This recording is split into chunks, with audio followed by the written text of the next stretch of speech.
Hello everyone, welcome back to my reading of Fate Prototype, Fragments of Sky Silver. We're on to Dear My Hero, Act 2. So, we're continuing on with, I think, are we going to look at the other team? I think we are, right? That's where we kind of ended up last time. So, we're going to take a look at that. And again, thank you to those who are leaving comments. It's very helpful for going back and not having to read through the FGO profiles to make sure we're keeping the names all the same and stuff. So that's quite nice. But for us, you know, we're just going to keep going. I'll highlight anything that needs changing. I got my handy laptop here now to make these notes, and it's definitely not because I got a new monitor and have to turn my head extra far to look at my other stuff now. That's fine. Let's get going with Dear My Hero, Act 2. All right. February 1991. 2 days before the final battle in the temple over Tokyo Bay. Tsukayama Park, Suganami Ward, tucked away in a quiet residential area of Tokyo, was a kind of other world. Evergreen trees grew so thickly they could be mistaken for a forest or grove.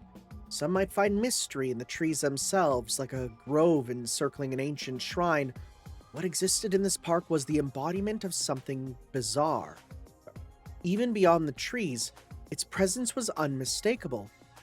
A closer look. In the heart of the deserted park, enveloped in the stillness peculiar to the night, a brand new dwelling, modeled after the pit dwellings of ancient peoples, was formed at the base of the trees. Near the center of a late 20th century metropolis, there it was. It had barely been built 3 years ago. Calling it brand new would draw no criticism. A newly built ancient home, trees planted recently, lamps as good as new. Those in the know would understand it completely. In the public park, the concept of time was benevolently twisted. People could recreate ancient landscapes, whether as artificial historic sites because ancient ruins once truly existed here, or for the education of children both raised there, or for the education of children being raised there, or both. Whatever the case, Tokyo had accomplished it. They had recreated antiquity. If by some chance, someone versed in ancient mystery, a magus perhaps, were to see it, what would they say? Would their eyes sparkle with fascination at the intriguing modern arrangement, or would they avert their gaze in disgust at this abomination of arrogant modern society? Or would they simply declare that there wasn't a single fragment of noteworthy illusion to be found within? At the very least, the woman who silently appeared there did none of the above. Only silence, only closed eyes. Even when her long, trembling lashes opened over her closed eyelids, even when she revealed her eyes like amethysts, she did not spare even a shred of acknowledgement of the artificial ancient landscape spread out around her. She had no interest in it. She knew how the ancient world truly was, knew that things that not... she knew how the ancient world truly was, knew things that not only archaeologists, but even supernatural magi sought to know. She knew of an era long lost, the fleeting yet beautiful days that some call the Age of Gods. She was illusion itself, mystery taken form, a beautiful creature born of mythology, sustained by the legend she was a recreation of, a woman suited to the stillness of night, and now a woman immersed in the night itself. She carried a long mass of metal, a spear that was a bit taller than herself, with one gentle hand. Okay, that was really weird. I just had a OBS crash on me, and I legitimately have no idea why. Thankfully, with my recording method, even if it crashes, it just goes back a little bit, but we're good. It was thankfully at the start of a sentence here. She said, "Berserker, you..." Her lips parted slightly, her thoughts drifting to the life of the mad beast that had just scattered into the night. That was the sort of woman she was. And there she is, right? We've seen her quite a bit. Again, when her hair is actually more visible and it's not the FGO default look, she doesn't look as much like Lusamine. But damn, when it's just her kind of the FGO look, it sure looks like Lusamine. Surely this must be a garden where children play in the sun's light. A gentle place, a warm place. If I were who I once was, I surely would have gazed upon this dazzling sight with tender affection.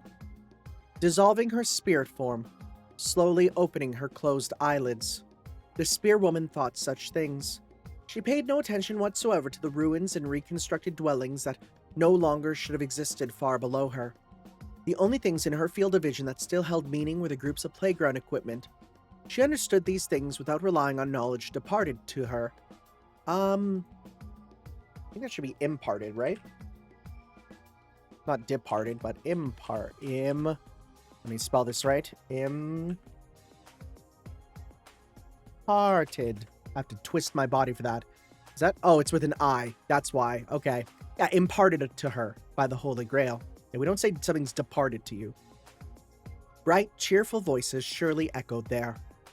Not at a time like this, when darkness prevailed, but during proper hours when sunlight poured down through the trees. The woman, Lancer, flashed a faint smile. Thinking of the park must have looked in the daytime where electronic lights no longer served their purpose to illuminate the night. Then, just after, she let out a deep exhale, her expression brimming with sorrow and emptiness. This shift in her expression was an abrupt one. Another exhale. Lancer thought back to the deadly battle that had just unfolded in the corner of Suganami Ward. The bloody clash at the Reirukon Manor, where the head of the Reirukon family, Caster's master, sat waiting for the other servants to arrive. It was a 5-way slaughter. The form of the mad beast that stared down 3 heroic spirits, including herself, without falling, only to be annihilated by a rain of light brought down by Ryder's solar bark, which raced across the heavens faster than sound itself. A sudden end? No. A pointless end? No. The culmination of a battle fought with every ounce of one's might, the radiant light of a noble warrior's life. Pierced through her spiritual core, again I want to check on those to make sure we're not changing them, or his spiritual core, his heart, by an invisible, unyielding blade, struck from behind by a blow that may have well has torn his torso in two, struck by countless arrows across his entire body, and yet the beast still roared, swinging its claws that were sharper than steel blades. That was Berserker. Surely he was no less than a true warrior of the gods. Okay, I see what it's saying. Making a comparison, not saying he was. She took a moment to acknowledge that he possessed a soul equal to that of Eric the Red himself. Lancer thought that if she were not a heroic spirit, if she remained her father's daughter among her sisters, she would have guided the mad beast's soul to its rightful place without a care for the Holy Grail War's outcome. I think this is the first time we know that she's a Valkyrie in terms of this story. It must be. That was the highest praise she could possibly offer. The beast who had lost his master was worthy of being called a warrior. From a modern mage's perspective, he may have been called an anti-hero, but that was none of her concern.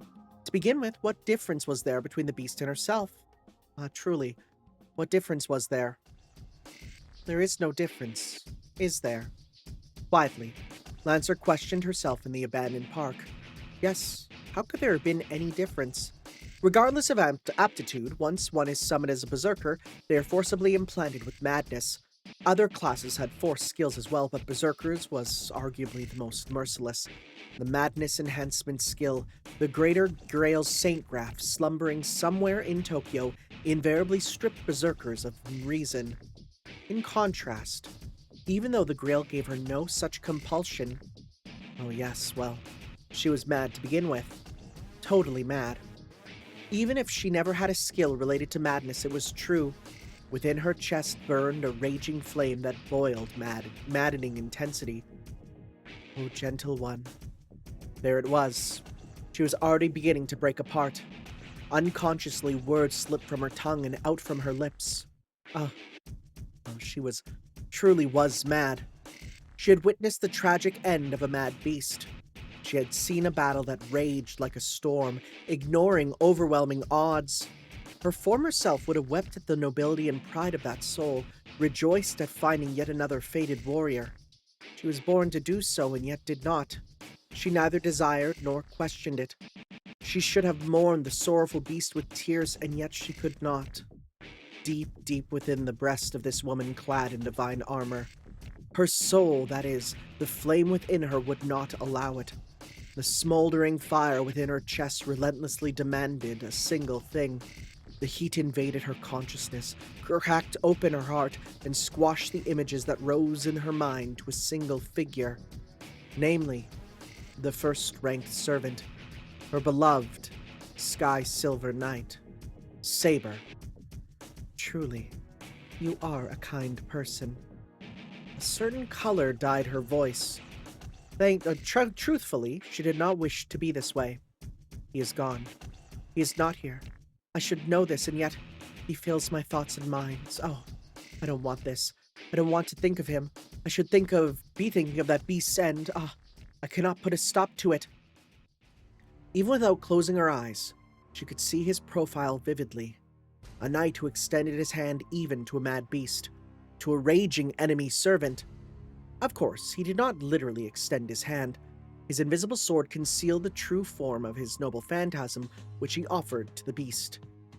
How much of a blessing must that have been for the anti-hero who sought death in a fair one-on-one duel after being reduced to a beast? To him, it must have been the merciful hand of a saint. Kindness expressed through a sword? If she told the Allfather, well, there you go again. At that point, you should really start to put things together. If she told the Allfather that such a thing existed, how would he answer? Kind souls seemed to gather in this city.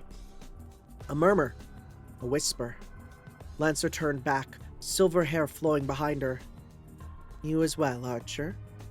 Purple eyes.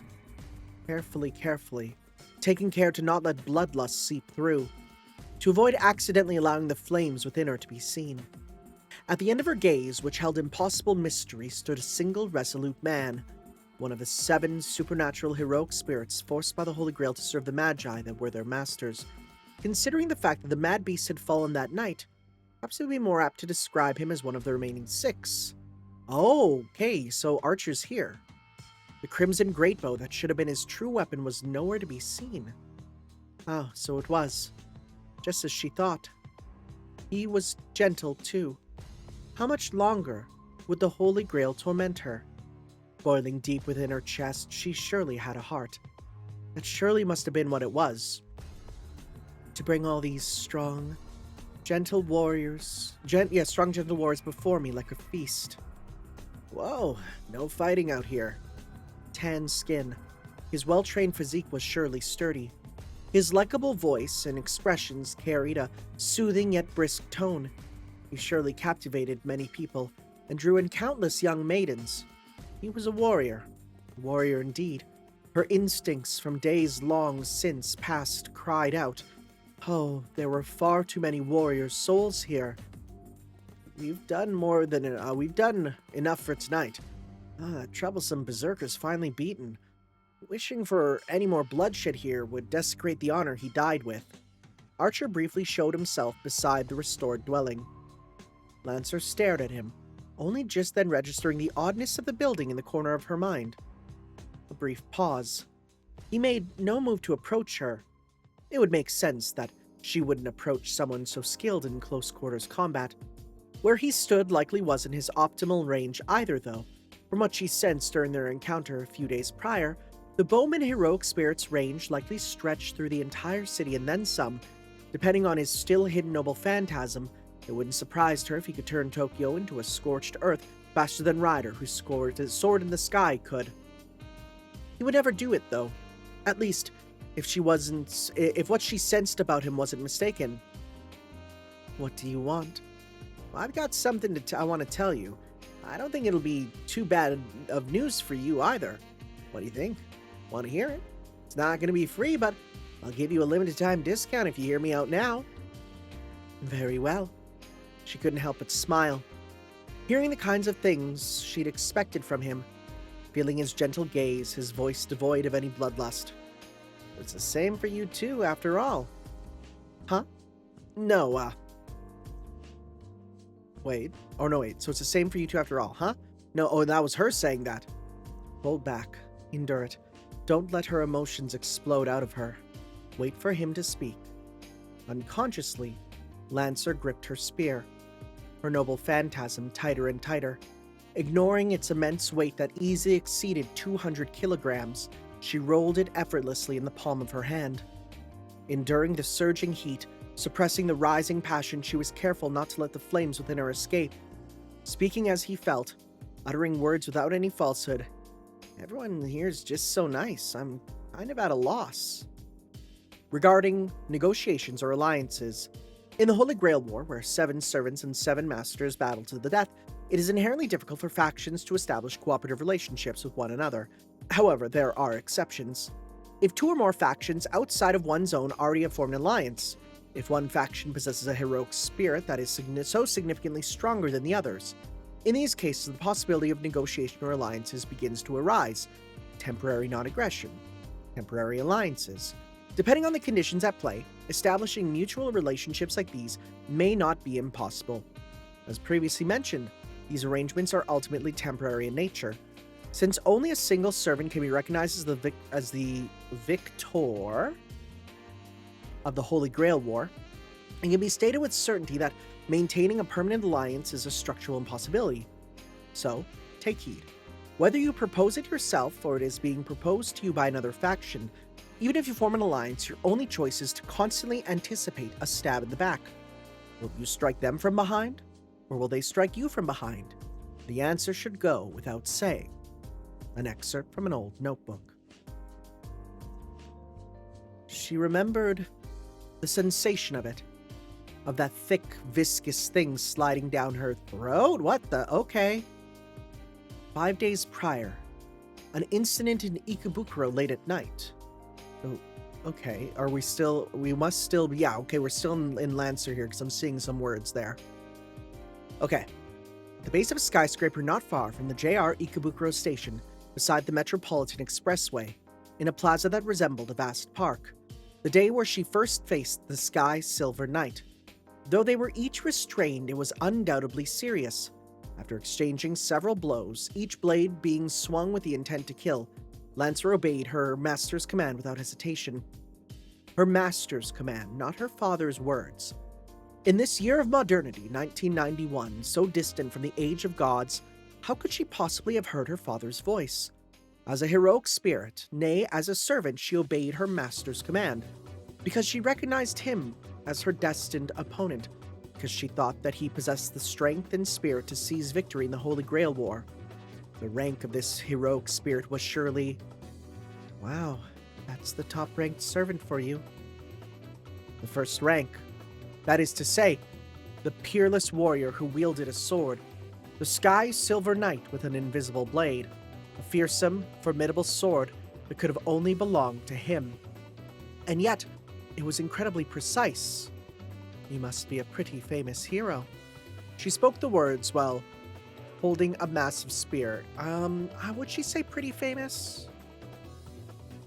I might change that to something maybe a bit more, this one's okay, but I feel like from the way I've read her in other things, she wouldn't say pretty famous. She would be, you know... Let's say instead of pretty famous, you must be a... Right? Well... I'm literally typing sideways. Well-renowned, yeah, right? There you go. No K in there. We'll see about that. Because again, I think that she wouldn't say pretty famous. I feel like she speaks with a fairly, like a fairly polite tone from what I've seen, you know? But I could be wrong. We'll see. She spoke the words while holding a massive spear. With the sword he held in both his hands hidden behind his back, he assumed a stance meant for doing battle against her spear. With the sword he held in both hands hidden behind his back.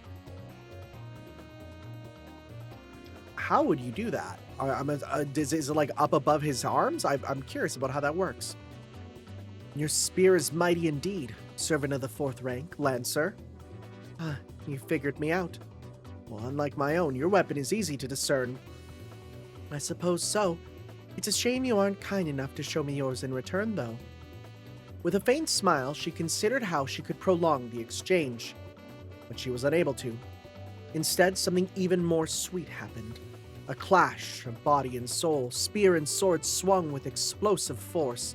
A warrior who could dodge her hands, rather, her claws, and her relentless barrage of 5 consecutive spear thrusts unleashed through her brute strength and the release of magical energy.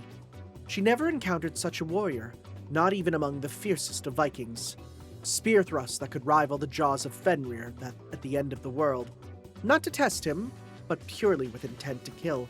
Sometimes he dodged, sometimes he blocked. He deftly evaded the continuous assault of her giant spear, countered it, and struck once. It was too perfect. It was clear that he excelled not only in battles with human foes, but against inhuman ones. Imagine what paths he must have walked, what sort of brutal combat he had endured in his life, made her blood boil. It stirred her. She felt it deep, deep within her body.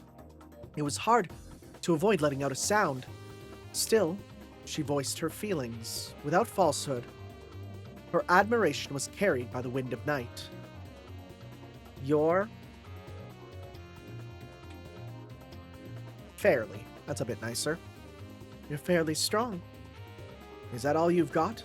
You're the one persisting with such a monotonous attack. You figured me out again, oh kind one. Let's go with a... There you go. Yeah. There we go. Could your attempt to target my heart and kill me in one blow be another attempt at mercy? Mercy? Once more he readied his invisible sword. There had to be some way to close the gap between spear and sword while compensating for the difference in their respective ranges. He still hadn't revealed much of what he was capable of, though the same could be said of Lancer. After all, she couldn't have been a heroic spirit whose name was etched into human history merely by wielding a giant, heavy spear. Of course, she had a final trick up her sleeve. Yes. Oh, kind one, gentle servant, if you're going to treat me with such kindness. To be precise, she produced a small vial, which seemed to be a magical artifact from nowhere, or from somewhere. This will be a bother. Quietly, with her gaze fixed on the night. Quietly, with her thoughts directed toward the night. She swallowed the crimson vial, the elixir, in a single gulp. It touched her tongue, passed through her throat, reached the flame at the core of her being. The sensation of pouring the fuel called passion, ecstasy, guilt. Even as a servant, she felt the flesh and blood of her body like a living maiden would. It made her tremble. Now, as it continued to surge within her, how could she ever forget? 5 days later, after all that time, Lancer still felt it. Alright, now let's learn about her master. Nigel Soward's life wouldn't last much longer. The unique magecraft constructed by exploiting the nature of my origin, obsession, and the creation of potions using the thaumaturgical foundation yielded remarkable results. I took particular pride in my ability to produce fine potions that could control human emotions. Even in my homeland of Britain, I can confidently assert that I achieved unparalleled results in the field of domination and manipulation of humans. Yet I do understand that the uniqueness, the peculiarity of this was too extreme. It may not have been long until the clock tower would bestow me the ultimate honor, the sealing designation. In other words, my research would not be passed down to the next generation. That, too, was unavoidable. The fact remained, I had no child gifted enough to carry on my research. Moreover, the magic circuits and magic crests flowing through my lineage and my bloodline were not sufficient to inherit the foundation that I established. I had accomplished only what I could achieve, but I have yet to give up. Upon my left shoulder, the Greater Grail slumbering in this far eastern city bestowed upon me 3 command spells. I do not take all of the Holy Church's words at face value, but it seems that I do still possess the ability to reach the root with a wish-granting device. Until the ritual known as the Holy Grail War comes to an end, the clock tower cannot dispose of me. As a result, however little it may be, I have been granted time. I shall make full use of it. Here in the far eastern city of Tokyo, I shall complete my research. What controls humans is emotion. Therefore, the technology that my research brings forth is tantamount to the manipulation of human destiny. Ultimately, I shall touch upon the vast swirl, what many magi refer to as the swirl of the root, of destiny itself. I shall reach it. The swirl of destiny, the swirl of the root. Allow me to achieve the ultimate irony. Yes, my mind, the mind of one sometimes called a master of psychology, has truly never recognized or understood emotions beyond obsession. I, who can manipulate the emotions of others more freely than anyone else, yet possess no emotion beyond obsession. I, who cannot even comprehend the specifics of what other people should feel. I, who am nothing more than a machine that calculates, obsesses, and predicts without end. I shall reach the end of grand destiny. There is not a shred of joy to be felt in it, but somehow, could it not be called the very spirit of irony itself? Oh, feels like the most regular mage we've ever heard. Like that's what mages sound like. Yep. I've returned, master. Her voice rang out. Though she hadn't experienced much of what would pass for contemporary architecture for herself, she understood. This interior stripped of everything to the point that it seemed inorganically bare must have been what made... Wait, what? So stripped to the point of inorganically bare must have been what made sound... When I say the sounds... Must have made the sounds resonate so well. Yeah. Right? Because it's saying that in this place sound resonated very well because there's nothing, yeah. Stepping onto the 4th floor of a multi-purpose building near JR Akihabara Station in Tokyo's Chiyoda Ward, one of her master's bases. Lancer spoke with lips and tongue as she left her spirit form to regain a physical form temporarily. Her thoughts drifted slightly. Reirakan Manor, the park, at night. Both were otherworldly realms beyond the sights of ordinary people within Tokyo. This place as well. It was a space governed not by the proper laws of physics, but sometimes by magecraft, sometimes by supernatural laws inherent to her existence as a heroic spirit. Should anyone be unfortunate enough to enter, their life and body would vanish in an instant, without any shred of mercy, without any flicker of emotion. Only one servant fell during the battle at Reirakan Manor. A brief report. Though the information had already been conveyed through their silent remote communication magecraft, she deliberately said it out loud. After Berserker was eliminated, Ryder declared war upon the 3 of us. Castor, however, refused to appear at all. This did not mean that the heroic spirit of magecraft did not take part in the battle. Quite the opposite, in fact. The presence of his barrier clearly worked against Berserker and likely assisted Ryder. After the battle, Archer proposed a temporary alliance. Is that so? A voice much like the room itself replied. Her master's voice. A man sitting in a leather chair, which was the only piece of furniture in the room, deep in thought with his long legs crossed. He had holed up in this building that could be described as being in ruins. The Magus who summoned her to the modern day through fragments of a charred mansion. Oh, okay, yeah. Well, we met that. We saw that mansion in FGO, yeah, which was her catalyst. Lancer lived long ago, and so knew very little of the modern world of Magi, but she could tell that he was likely very capable. The master of the dimly lit space illuminated by a single lantern. The master who is destined to fight by her side in the Holy Grail War. Quietly, he began to speak. His eyes were hidden behind dark sunglasses. What are you feeling, Lancer? No reply. After all, she could never give the answer he sought. I could use my command spells. I don't mind. Oh, the words were utterly devoid of warmth. That gaze like ice itself. The phrase coldly intelligent seemed tailor-made to describe him. Though he sat in his chair like any human would, Lancer couldn't detect a single trace of emotion in him. She couldn't help but feel an eeriness that not even otherworldly heroic spirits like Archer or Saber, or even Berserker, had given her. Was that man even human? Could he be acknowledged as one? Nigel Soward. His name sounded human, at least. His name sounded like a name that they came up with, not knowing how English last names work, but that's fine. Just how it is. A Magus belonging to the Magus Association. No. Okay, so it's not saying the Mages Association, it's saying the Magus Association. Yeah, sure. Magus organization in Britain known as the Clock Tower. At the Clock Tower, His rank was Pride. In the Holy Grail War, his rank was second. Yes, please, as you wish, Master.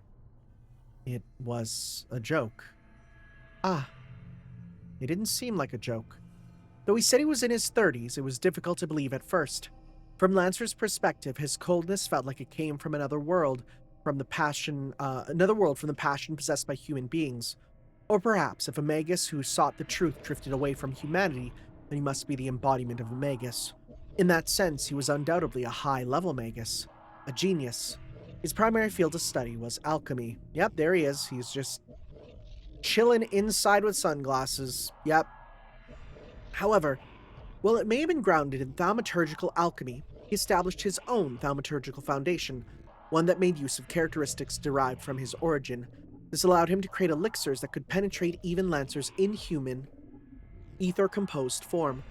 Could such a technique truly be dismissed as simple... alchemy? We need a space there. Even now, as someone who had mastered techniques from a different school of magecraft, days after her summoning, Lancer could not judge. Not even after exchanging words with him, not even after spending time with him. She didn't understand. Was it because he wasn't human anymore? Or was it because she, as a result of her own background, could not comprehend mankind that deeply to begin with? No. The people I've encountered in the past certainly possessed emotions. That was precisely why he met such an untimely end, and even herself. I'll ask outright, are the elixir's effects of manifesting correctly? Another question from her master. As her consciousness began turning back toward events from her old life, like an unforgettable flame, the question pierced her as if it were aimed with precision. The sensation, as if she was being forced to realize that she could only peer into herself with permission, surely wasn't illusory. Yes, she nodded quietly. That's good. That is how your noble phantasm will be most effective. Yes, she nodded with eyes closed. Excellent. Wait, so is he basically doing where, because her noble phantasm is good against one person, her love. So he's giving love potions to be like, I'm going to make it so I love you, so that it's super effective on you. That makes why her noble phantasm works the way it does in FGO make sense. Great, sounds good. Lancer understood, excellent. Without turning his gaze toward her, he nodded. Lancer understood that most of what he said was him muttering to himself. If one calls things that existed within legend noble phantasms, then this would be close to being a noble phantasm in its own right. Yes, human bodies cannot create noble phantasms. But to come close, if that was the expression, it couldn't necessarily be denied. In truth, Lancer's mind was straining intensely. A mere glimpse at Saber's profile, which she had only exchanged words and blades with him that night in Ikebukuro, was enough to accelerate her madness to the point where the flames unleashed by her magical energy threatened to consume the entire being. It wasn't like this on the first day. With each passing day, the second, the third, her thoughts, her flames continued to surge uncontrollably. Grating, distorting, the flames burned hotter and hotter without limit. Without the use of metaphor, soon the heat boiling within her would surpass that of the sun in the sky. Ah, see, even now I'm troubled. I'm breaking apart. Your next command, Master? Nothing in particular. You already drank the elixir before the servant you've acknowledged as the strongest. On that day, that night, if that was your judgment, then Saber will be the last one standing without a doubt. Why wouldn't he give her an order? Was she supposed to simply break down from within? Lancer opened her eyes and saw it again. His icy stare pierced through the dark glasses. Until then, do your best to cultivate your emotions. Yes. Oh, humans. You subspecies of humans who dare to call yourselves magi. There, she would do as she was told. If she was summoned for that purpose, there was no path for her other than to be used as such. Like a machine, like a puppet, enduring the flames burning within her. For now, she would nod along in this dimly lit room. Regarding command spell usage. Command spells are 3 strokes of absolute authority granted to Magi by the Holy Grail War. They possess immense magical energy and are capable of feats on the level of teleportation, even actions bordering on magic, regardless of a servant's abilities. Here we describe their usage. Refer to other pages for the relationship and functionality between the command spell and the Greater Grail and command spells. Command spell usage is broadly divided in 2 categories. First, absolute actions, forcing actions forbidden by servant's independent will. For example, it can compel a heroic spirit who forbids murder to commit it. Second, ability enhancement. Though the effect is temporary, it can allow for a significant boost to servant abilities. Targets that would be impenetrable with their base stats may become easy to destroy. The decision to use the latter should be a matter of tactical necessity.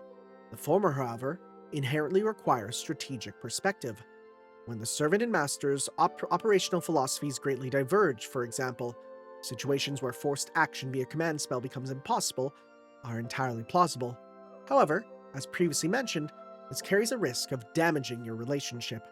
Therefore, we do not recommend this. Compared to the risk of worsening your bond by using a command spell in a decisive moment, employing them as part of an overall strategy during the early stages of the Grail War, or even at summoning, could be viable, particularly in cases where master and servant have clearly incompatible personalities. It is an action that significantly deviates from the previously discussed idea of building your relationship. Furthermore, the number of command spells necessary would likely vary depending on the degree and divergence between master and servant. Therefore, this method is not one that we recommend. An excerpt from an old notebook. Then, 2 nights after the mad beast fell at Rayrukan Manor, Lancer's long hair swayed in the sea breeze. The air was filled with a peculiar stench. The shadows cast by the skyscrapers spread so far they seemed to rival heavenly palaces. If the Allfather, with his wisdom that could see all, had known the culmination of mankind's journey stretching back to the far-flung age of gods would lead here, where the activities of modern society's consumer civilization pollute the oceans and contaminate the atmosphere, what would he have said? She could not find the answer anywhere. Having lost her swan-like mystic code, Lancer was now clad in ancient runes alone. Wait, sorry, what? You're saying she's naked? What? Whoa. Okay. She could no longer hear her father's voice. She listened only to the sounds of waves rolling in and out. She listened as fragments of the ocean shattered against the concrete earth. The day of the decisive battle at the temple over Tokyo Bay. On the waterfront, they gazed toward the distant, immense, solemn great temple complex. Standing by the shore, they stared intently.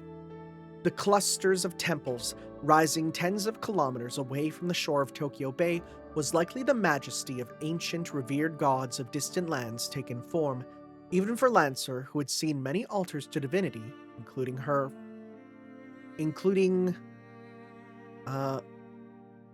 let's say, ones for her Allfather, right? The sight was alien.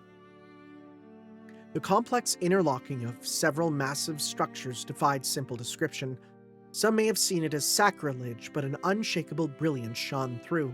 If so, perhaps it was pride in and devotion to the gods of the rider Ozymandias, beyond the comprehension of ordinary men given form.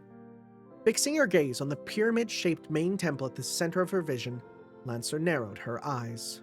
She knew without seeing, she understood. Even at a distance far beyond her normal sensory capabilities, she knew for certain he was there. The one who had stirred her heart, made it surge, made it burn. No voice, no words. Lancer merely placed his name on her tongue. Saber, the first-ranked servant. The one she had singled out in the Holy Grail War. He must have gone on ahead of them into the body of the temple, into the massive reality marble. Did you see it? A voice. Oh, wait, that's Archer. Did you see it? A voice at her side. Archer, shedding his spirit form and revealing a physical body. She was vigilant but harbored no bloodlust toward him. She did not even point the tip of her massive 500-kilogram spear toward him. At her master, Nigel's behest, Lancer had accepted the proposal made to her by the heroic spirit of the bow. An agreement, a temporary alliance, to defeat the overwhelmingly powerful Ozymandias faction altogether. This rider asshole sank some military ships named near Yokosuka. I was die on that one. Sitting on a boat's mooring line, Archer was gazing in the same direction. His gaze seemed to surpass that of an ordinary heroic spirit, though she suspected that the intense flash earlier, which was likely the unleashed true name of an anti-fortress noble phantasm, and the light projected from it were a form of attack, Lancer never imagined that it was aimed at the armies of modern mankind. She found herself speechless. The merciful brutality of the violence, the utter lack of hesitation in the decision, the concealment of mystery was supposed to be a fundamental rule in the Holy Grail War, and yet he so casually discarded it. He must have had some reason. The great Sun King was harsh on the... Okay, oh my god, okay. This word here was... We had to look for this, and, like, we had to figure out what this is. Let's just call this the Hebrew people, because, like, there's a whole thing with the Nern, and, well, we did put it in as a, like an author's note in the profiles there. It's like a thing that, like, Japan knows about, and we had to do research, so no, we're just sticking with the Hebrew people, right? Great Sun King was... It's basically like a specific warrior caste of them, and it's like, we had to look through, like, Japanese, like, friggin' textbooks for anything. Any, like, online research only went to quotes from this story. That's how bad it was. So yeah, we're just gonna stick with the Hebrew people, right? The great Sun King was harsh on the Hebrew people, but he wasn't the type to... Oh, no, it's... Okay, no, this is him saying it. He must have had some reason. The great Sun King was harsh on the Hebrew people, but he wasn't the type to revel in slaughter. Burning Tokyo to the ground? He would never do such a thing on a whim. You seem to know him well. We're from the same generation. He spoke casually. His tone was so natural it caught her off guard. That's good art. I like that. I like that a lot. Okay, she's not naked. The swan-like mystic code must be something else. I thought it meant her outfit, you know? A shiver ran down her spine. Not a chill of dread or trembling in the face of immense confidence. It was ecstasy, bliss, a dark, I bit my tongue. A dark, otherworldly pleasure born from the certainty that the ally she had chosen to fight alongside, however temporary their agreement may have been, was so unquestionably a warrior that he wouldn't hesitate to give out clues to his true name, even in decisive moments. So, looks like Saber's already in there, throwing himself smack dab into the middle of a death trap. Yes. If we were prioritizing the Holy Grail War, we'd probably wait for the clash between the two great heroic spirits, Saber and Ryder, to come to an end, then swoop in and snatch our prize during the exhaustion that follows. Yes. But you won't do that, will you? She held the words back, not letting them spill from her lips. She didn't voice them. There was no need. Standing before the temple over Tokyo Bay, there was no one except for them that aimed for the temple solely for the sake of the Holy Grail War. Caster and assassin would never step foot in there. Enemy territory. A death trap. To venture in deliberately was, in a sense, the height of folly. Any idea why that guy would rush in there, alone? No. It troubles me. A brief nod. She'd thought of him over the past 7 days. She understood him well. Or was that her delusion? No, she doubted that. She believed he was who he was because he just wants to save the people of Tokyo. Holy Grail be damned. That's just the sort of person that he is. To save Tokyo. Yes, that surely was the thought process behind his actions. Archer was the same way. 2 days prior, the mad beast and its master, before losing their lives, had said something similar. About people.